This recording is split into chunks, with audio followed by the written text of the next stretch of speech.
Eu sou errada por dizer ao meu marido eu te avisei e rir dele quando recebemos os resultados do teste de paternidade? Eu estou casada com meu esposo há 2 anos e dei à luz nossa filha há 5 semanas. Tentarei manter isso breve para não desperdiçar seu tempo com detalhes irrelevantes. O que aconteceu foi que nossa filha nasceu com cabelos loiros e olhos azuis claros, enquanto meu esposo e eu temos cabelos castanhos e olhos castanhos. Meu esposo ficou chocado com isso e recusou-se a ouvir minha explicação de que, às vezes, bebês nascem com cabelos e olhos mais claros que escurecem com o tempo. Ele exigiu um teste de paternidade e ameaçou divorciar-se de mim se eu não concordasse, então eu concordei.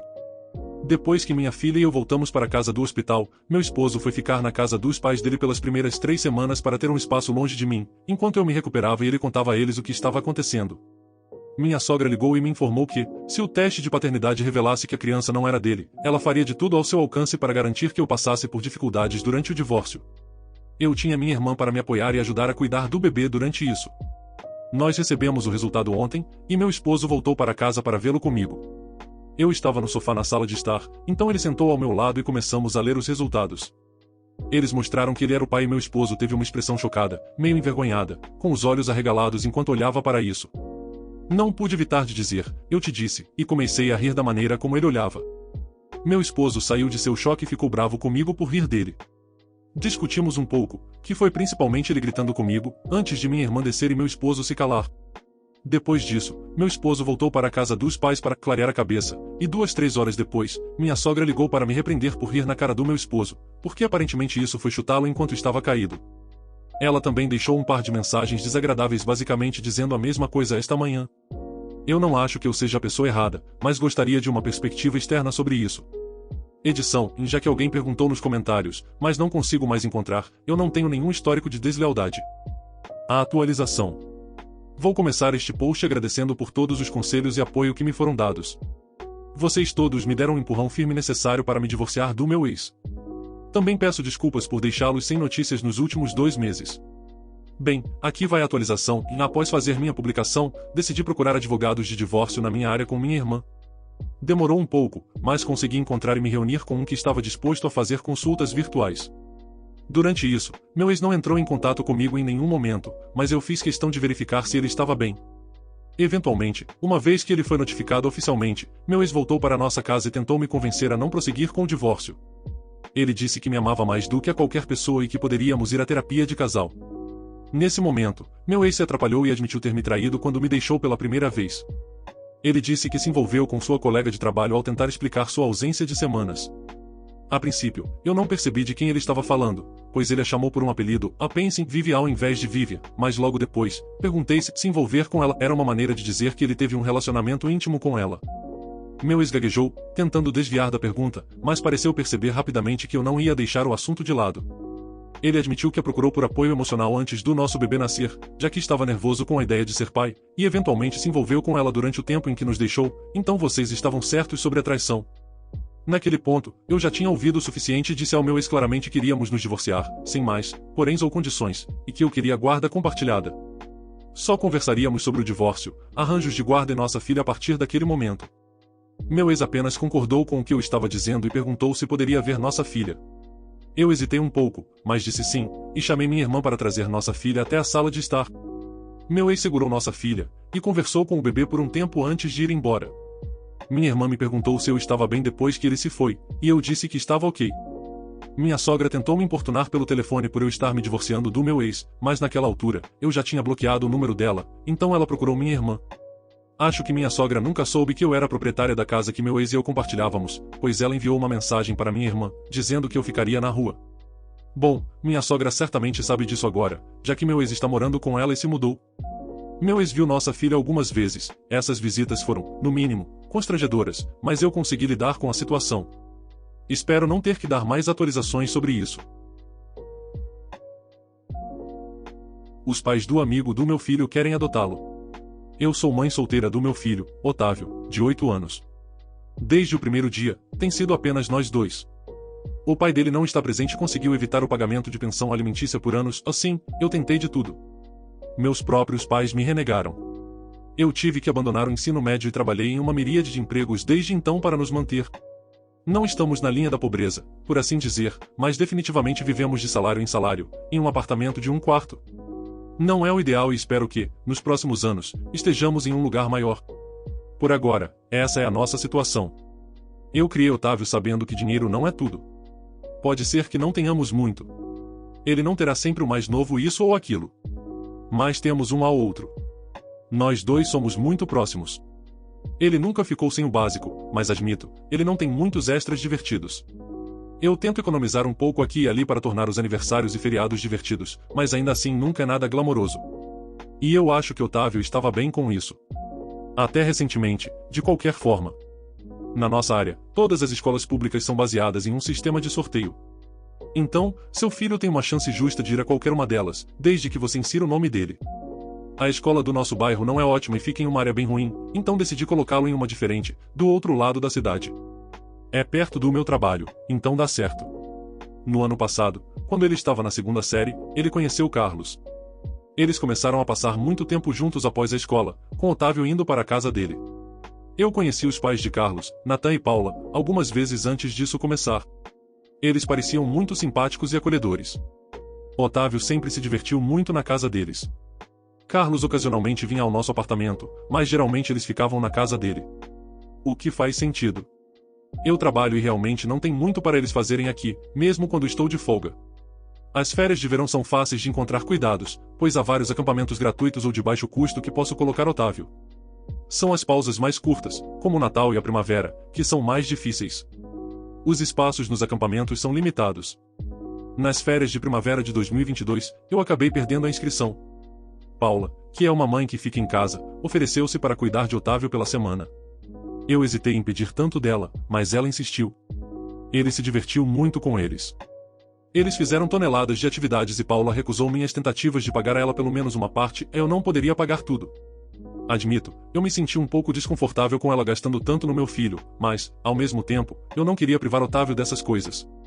O verão chegou e, embora eu tenha conseguido colocar Otávio no acampamento, ele passou muito tempo com Carlos também. Ele acabou indo de férias com eles. Novamente, eu estava muito hesitante, mas a experiência era algo que eu nunca poderia dar a Otávio e não era muito longe. Ele se divertiu muito. Eu continuava dizendo a Natan e Paula que não havia como eu retribuir e eles insistiam que amavam ter Otávio por perto. Eles me disseram quão ótimo garoto ele é, doce, respeitoso. Em certo ponto, eu realmente pressionei Paula sobre por que ela estava tão insistente em ter Otávio por perto tanto tempo.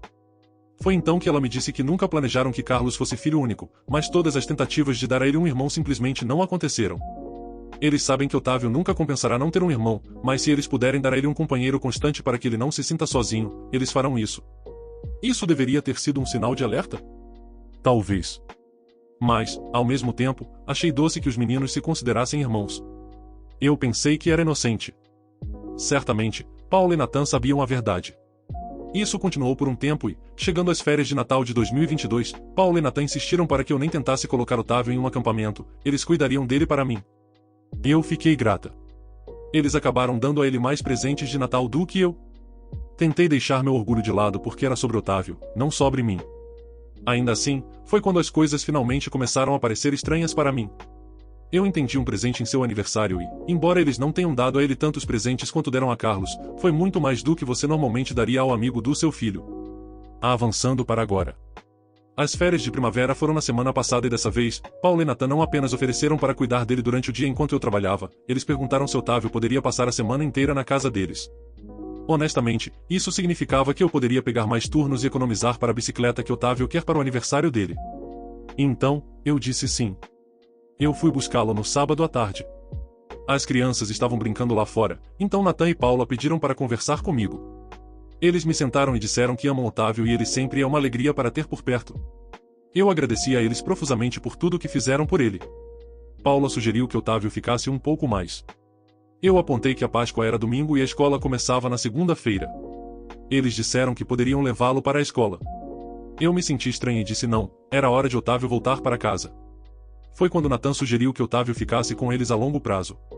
Eu ainda poderia vê-lo, mas eles cuidariam dele. Eu pensei que eles estavam brincando e disse como assim, vocês seriam os guardiões dele ou algo do tipo? Eles ficaram quietos e a realidade me atingiu. Eu apontei que isso não era um filme. Eles não podem simplesmente obter a guarda. Eles começaram a falar sobre algumas questões legais de como eu poderia designá-los como guardiões e eles ajudariam a tornar essa transição suave. Eles me disseram para pensar em Otávio e no que é melhor para ele. Eu disse a eles que não havia como eu abrir mão do meu filho. Eu peguei Otávio e nós saímos. Eu bloqueei os números deles. Otávio não tem ideia do que está acontecendo. Eu vou mantê-lo em casa amanhã e tirei o dia de folga do trabalho para resolver algumas coisas. Legalmente, eles não podem levá-lo. Mas agora sei o que eles querem e estou aterrorizada. Não quero que ele volte para aquela escola. Nós nos mudamos? Estou tão perdida. E me sinto tão estúpida porque, olhando para trás, todos os sinais estavam lá. Eu sei que Otávio vai ficar devastado perdendo Carlos, Paulo e Nathan. Como eu vou explicar isso para ele? A atualização. Não há como eu responder a todos, então eu só quero agradecer pelos conselhos. Embora eu entenda aqueles que dizem que eles potencialmente tinham boas intenções e não estavam tentando ser ofensivos, ainda assim é um risco que não posso correr. Não é como se eles tivessem oferecido para ficar com ele de vez em quando. Eles queriam ele em tempo integral, permanentemente. Para aqueles que disseram que eu deveria simplesmente deixá-los, por favor, passem para mim o que quer que vocês estejam tomando. Eu nunca vou desistir do meu filho. Temos as coisas mais novas disso ou daquilo? Não. Nossas necessidades são atendidas. Eu amo meu filho e não vou deixá-lo ir. Quanto a todos os outros, eu segui o conselho de vocês e entrei em contato com a escola. Eu disse a eles que Paulo e Nathan não estão mais autorizados a buscar Otávio e expliquei que não me sinto segura com eles por perto. Eles entenderam. Não há muito que eles possam fazer além de garantir que eles nunca o busquem.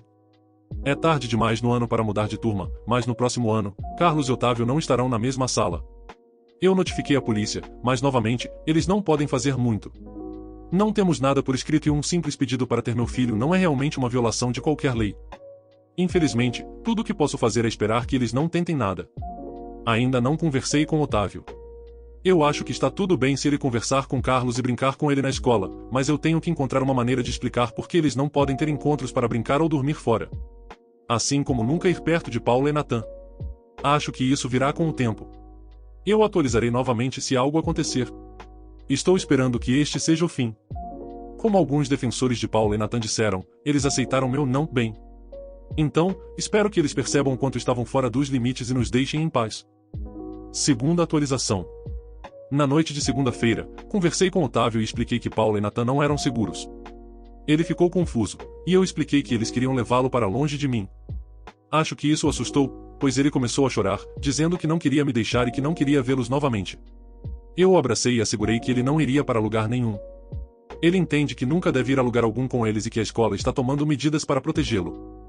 Eu disse que ele ainda poderia conversar e brincar com Carlos na escola. Ele disse que não quer. Eu estava sinceramente preocupada que ele me odiasse, mas todos vocês estavam certos. Contar a ele a história completa fez com que ele percebesse o quão sério era. Ele entende que os presentes e as viagens vão parar e diz que está tudo bem com isso. Também queria abordar uma última coisa, recebi algumas pessoas oferecendo dinheiro ou presentes. Por favor, não façam isso. Sou muito grata, mas essa não era a finalidade desta postagem.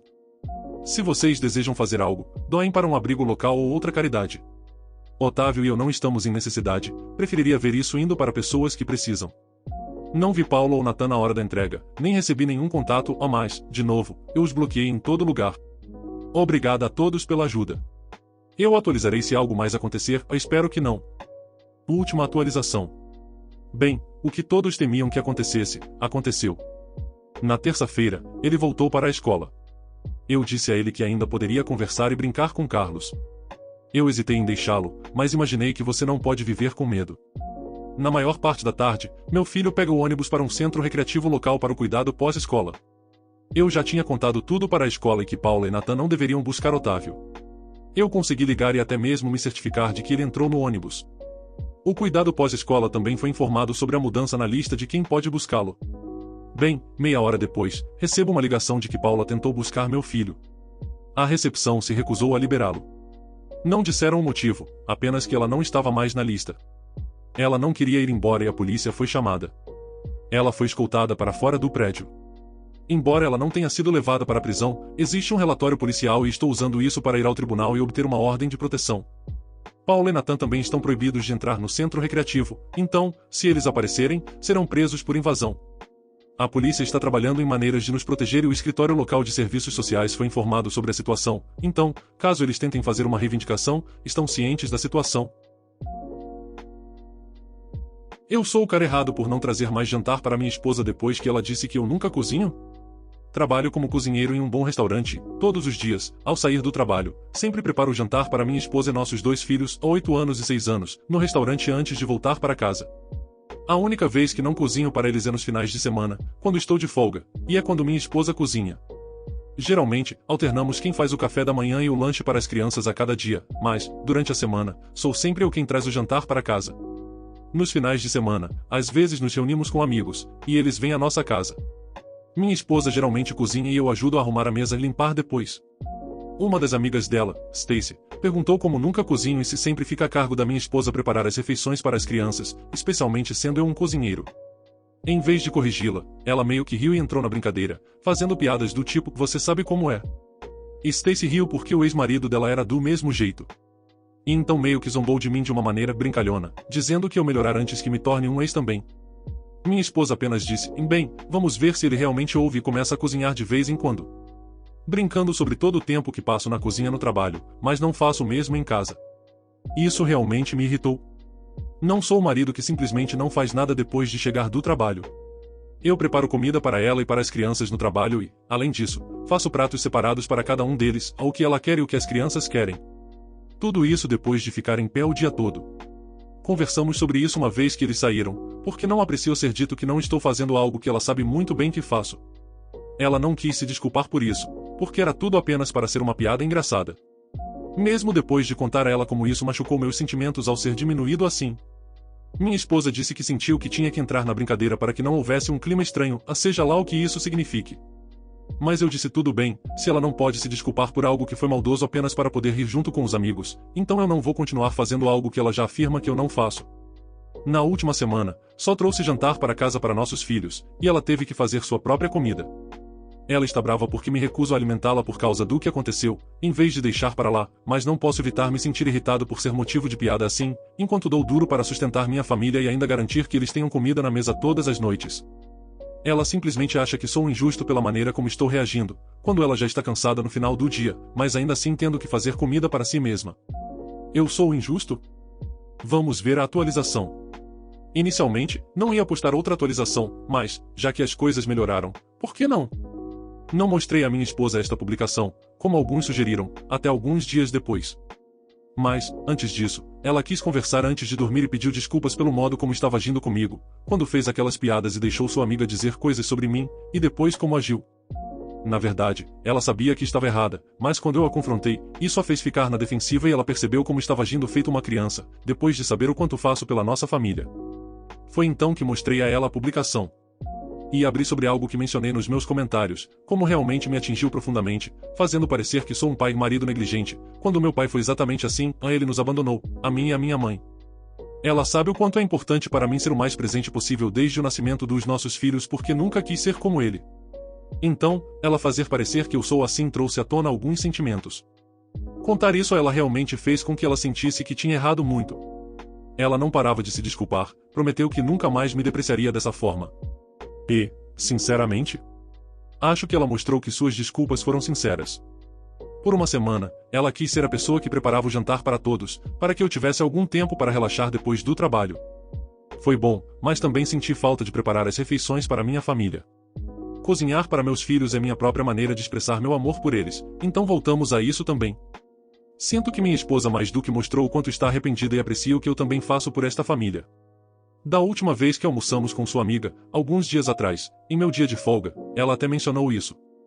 Por mais chateado que eu estivesse quando aconteceu, é bom ver que ela fez um esforço para se redimir. O apoio que recebi aqui foi muito doce, agradeço por me sentir ouvido quando parecia que minha esposa não estava naquele momento. Dê sua opinião sobre os relatos nos comentários. O que você faria de diferente nessas situações? O vídeo foi feito com MT Carinho, então de um like e se inscreva aí, obrigado.